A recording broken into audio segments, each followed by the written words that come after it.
Ayun talaga. Wala na akong dito ko. Kasi malaki na yung itulong niya sa akin. Sabi nga sa mga anak mo nga, ayokong tingnan.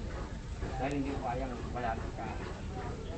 Pero at bagamat nandiyan na ko siya, wala na ko tayo magawa talaga.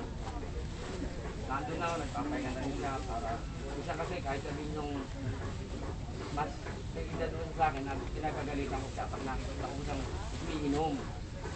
Isang tinitiis ko, pag umiingi yan, binibigyan. Sinasabi ko naman, tiyain ko na para umiwas sa inom. Pero ganoon pa rin, nakakalusin pa rin siya. Hindi, sinasabi ko, papantikas ng ulo mo. Hindi mo man lang ako, inaano yung ginagawa ng anak mo. Kinaano ka ng gamot, inasikaso ka, dapat bigyan mo ka akong halaga yun. Hindi, ang masagot niya sa akin, dahil hindi ako nalakas.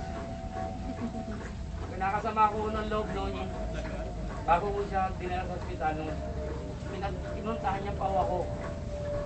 Naguhugas ako ng plato. Sinabi ko, saan punta? Ang sabi niya, papangangampahan niya kita. Diba ako?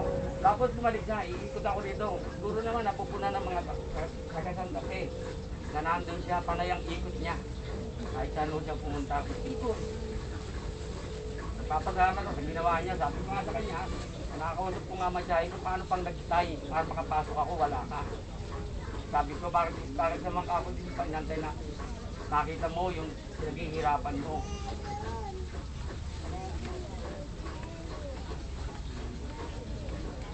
Maraming salamat na rin po sa mga nakiramay. Kahit ano, alam po marami rin nagmamahal sa tuwing ko. Marami lang dapat. Maraming